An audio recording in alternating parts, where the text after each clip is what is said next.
As a neurodiversity consultant, it's my job and my pleasure to introduce the concepts, methodology, and practices that are used to bring the atypical expectations together with the typical expectations in the workplace, in school, and in organizations. So today we're going to talk about accommodation, because remember, we're doing the bare essentials.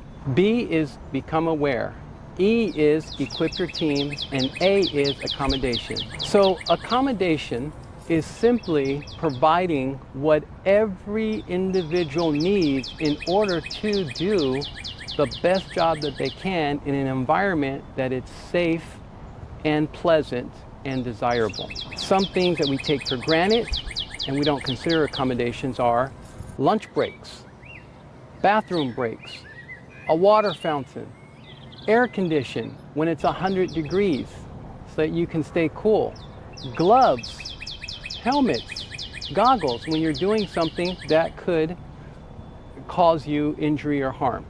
So those are accommodations. Now, when it comes to persons with autism, they also deserve accommodations.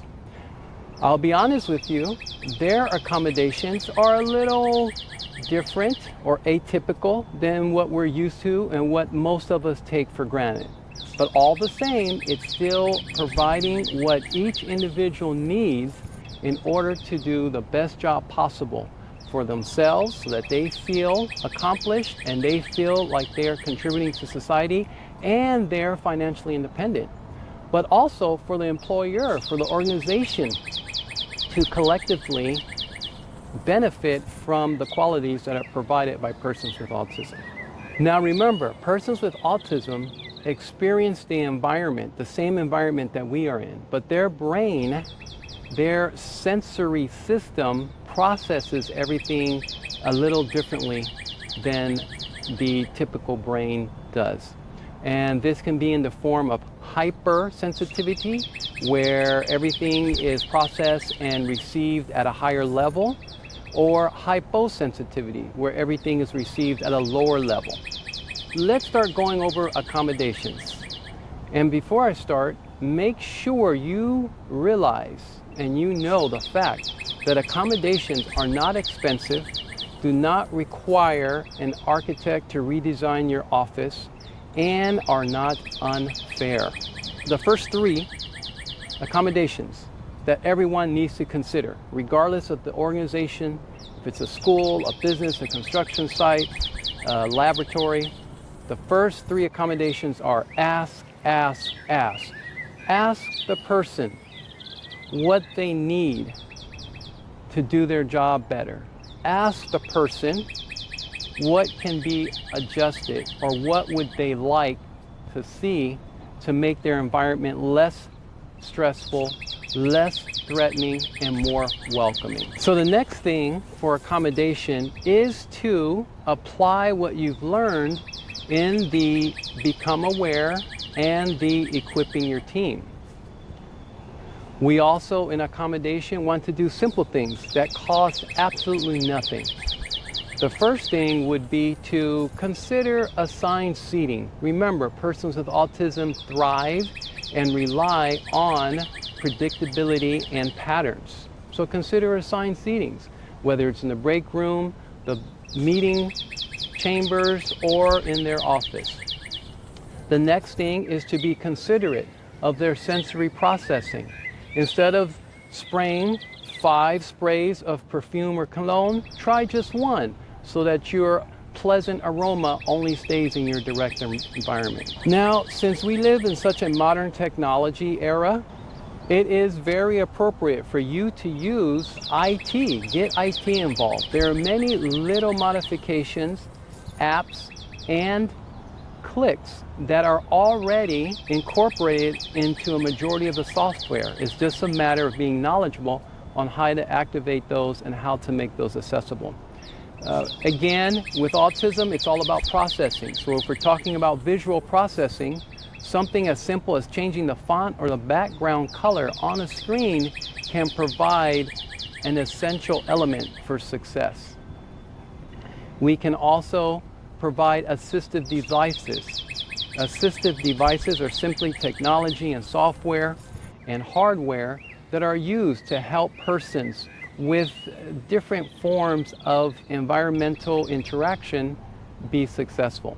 So there are a lot of apps available. A lot of them are free.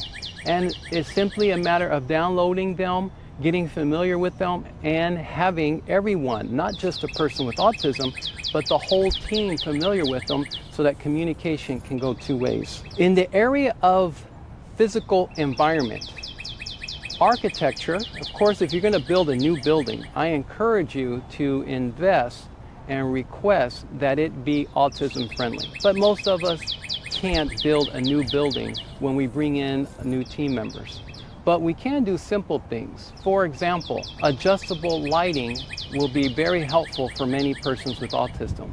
And this is a matter of installing a simple switch that costs, and depending on how fancy or how elaborate or how modern you want it looking, but anywhere from a few dollars to $20 for one switch that's installed in your existing electrical system and allows for adjusting the lighting. Another environmental factor is sound control or noise dampening. Noise is a very big part of autism, and that's why many children are noted to be diagnosed after parents complain of them covering their ears for simple sounds like dogs barking or telephone ringing. Noise canceling devices that can be worn are very simple and inexpensive, and most persons with autism already possess their own. They just need you to approve them using it.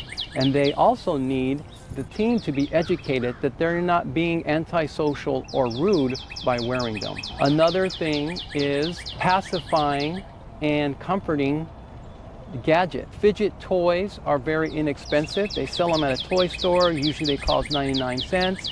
But there's also fidget furniture that allows for rocking, for swaying, for movement, repetitive movements that help the person with autism to not only relax and feel secure, but also be productive and speed up their accomplishments.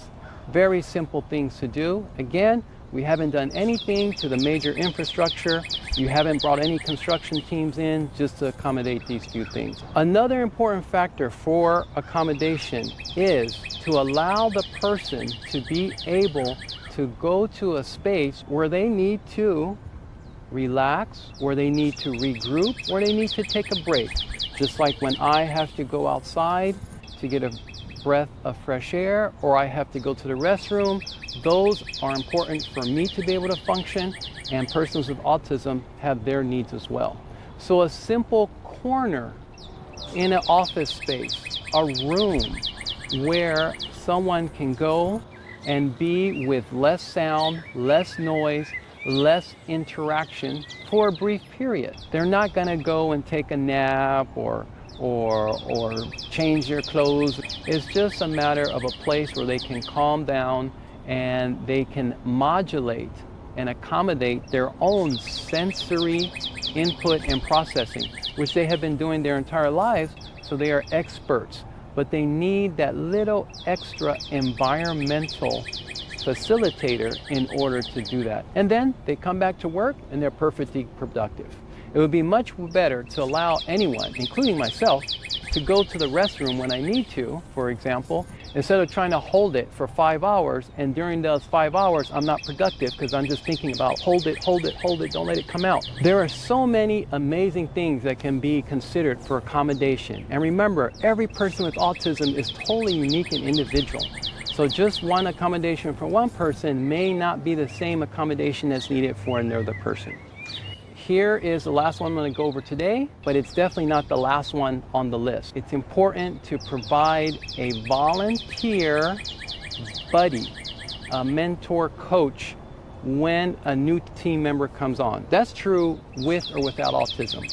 But that mentor buddy will be equipped and will be prepared to not only teach and show and help that new team member, but will also be patient and willing to explain the unwritten rules of the office. For example, No one can go and sit in this chair during a meeting. This chair is designated for someone specific.